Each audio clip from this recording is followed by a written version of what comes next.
Kinwestiyon ni Robin Padilla ang naging presensya ng US habang nagkakaroon ng tensyon sa pagitan ng Chinese Coast Guard at ng barko ng Pilipinas para sa isinasagawang resupply mission nito sa BRP Sierra Madre sa Ayungin Shoal.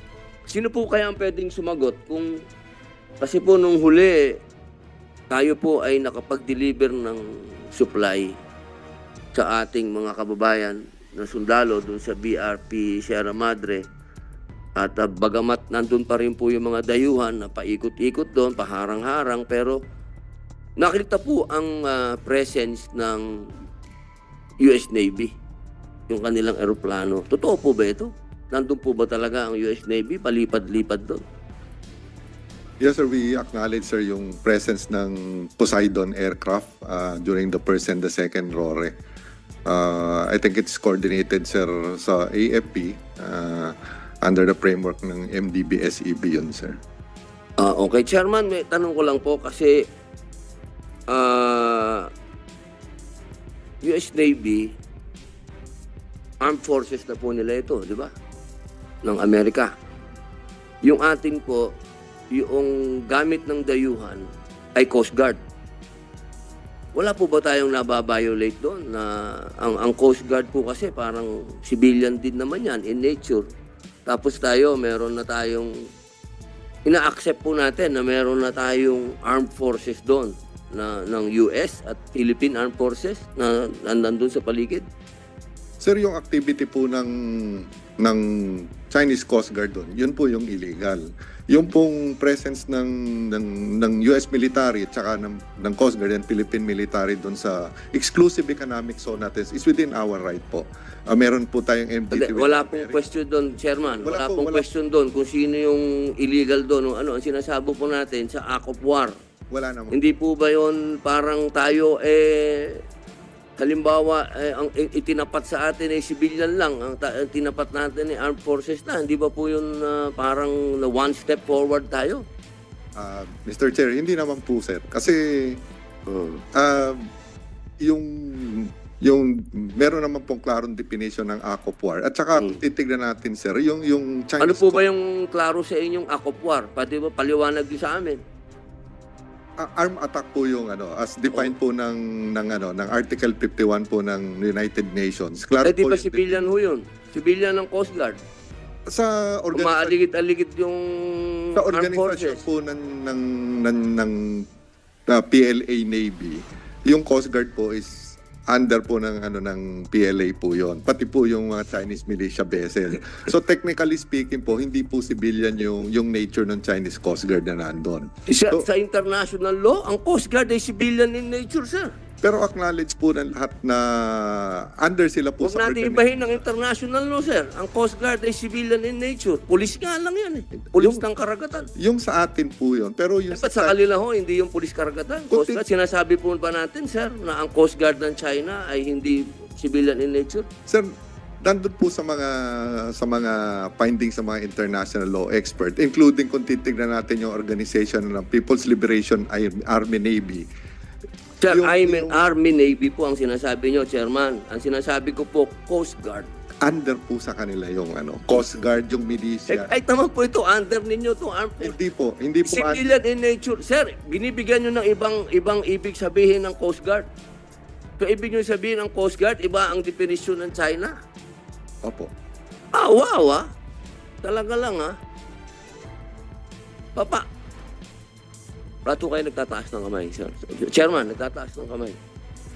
You have anything to say, Admiral Abu? Yeah, Mr. Chair, being the representative of the Coast Guard, I think I need to pitch in something in the discussion about the Coast Guard.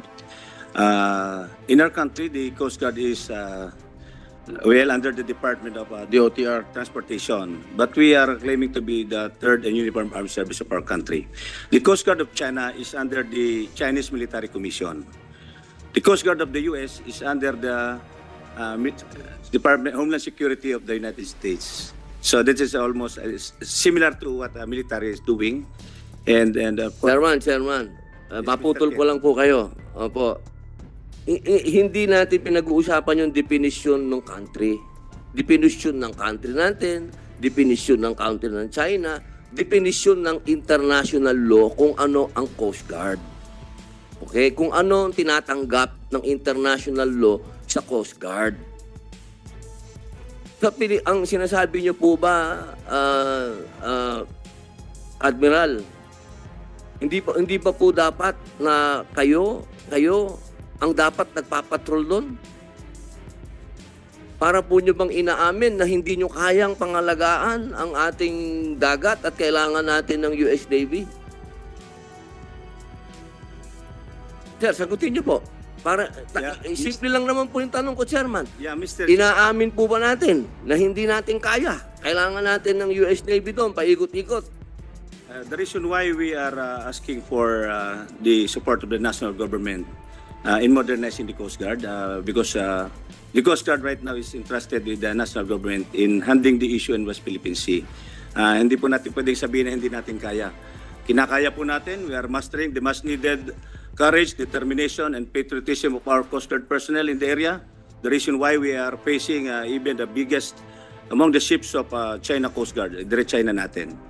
So kaya po nandito kami, ay nangihingi kami ng suporta sa kapulungan ito para matulungan ng Coast Guard to improve our capability.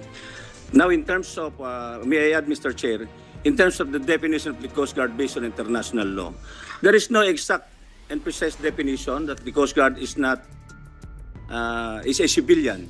It depends on how a country, the administration, attaches through legislation the Coast Guard of its particular country. So wala pong exact definition sa international law na tayo ay civilian. That's all, Mr. Chair. Chairman, huwag natin masyadong, kasi mahirap yan eh. Gina-justify natin sa buong mundo may Coast Guard. Okay? Sila ang nagpupulis ng dagat. Ang armed forces, andyan yan paggera na. Huwag natin ibahin eh. Kasi na tayo eh. Ang hirap naman natin na para naman tayong yan eh. Hindi naman kayo ang re-respond. Nangyari na po yan sa Scarborough Show. Sa panahon ng administrasyon dati. Alam naman po natin yung nangyari dyan. Nung naglabas kayo ng gray ship, naglabas na rin ng gray ship ang China, kaya nga nagkaroon ng standoff dyan eh. Matuto din po tayo sa nangyari. Hindi naman po pambihira naman mga kapatid ko. Ang sinasabi ko lamang po, at gusto ko lang malinawan ng lahat, inaamin ba natin na kailangan na natin ng Amerikano dyan? Yun lang naman po eh. Simple lang. Yun po ba? Andun na po ba tayo? One step na po ba tayo forward, mga kapatid? Mga kasama namin sa armed services. Yun po ba? Talaga po bang eto na tayo? Nandito na tayo. Kasama na natin sila. Nandyan na sila. Siguro gustong tukuyin ni Senator Robin Yusek Madriaga kasi naging successful yung resupply mission natin sa BRP Sierra Madre just a few days ago dahil merong US aircraft na nag-orbit dun sa West Philippine Sea. Is that the main cause? Bakit naging successful yung resupply mission natin? Dahil meron presence ng aircraft ng Amerika? Kasi kung wala, ang siguro ang gustong tanongin ni Senator Robin, kung wala ba yung presence na US aircraft doon, hindi magiging successful yung resupply mission natin sa BRP Sierra Madre. Thank you, Mr. Chair. Hindi po. Ang naging successful po yung RORE natin is dahil sa katapangan at galing ng ating mga Coast Guard at Philippine Navy personnel at saka yung mga civilian personnel na nandun sa Unay sa May na Yung presensya po ng Amerikano doon is tulong lang po yun sa maritime domain awareness at parang may eye in the sky na nanonood ng buong pangyayari. Did we request the presence of the US aircraft there? May coordination po sa AFP but kahit po pala yung tayo bang humingi ng tulong o sila nag-volunteer? Coordination at pwede pong tawagin si J3 pero pwedeng sagutin po.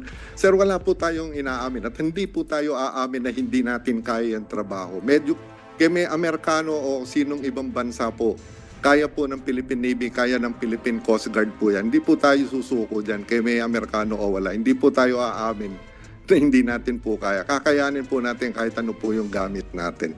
Yan lang po yung gusto namin i-manifest dito sa... Chairman, patutunayan ko po yun dahil ako hindi naman ako Coast Guard, hindi din naman ako, civilian lang ako pero nakapagdala ako ng supply do sa iyo. Opo, yun lamang po. Kailangan lang po nating linawin talaga kung bakit may Amerikano doon.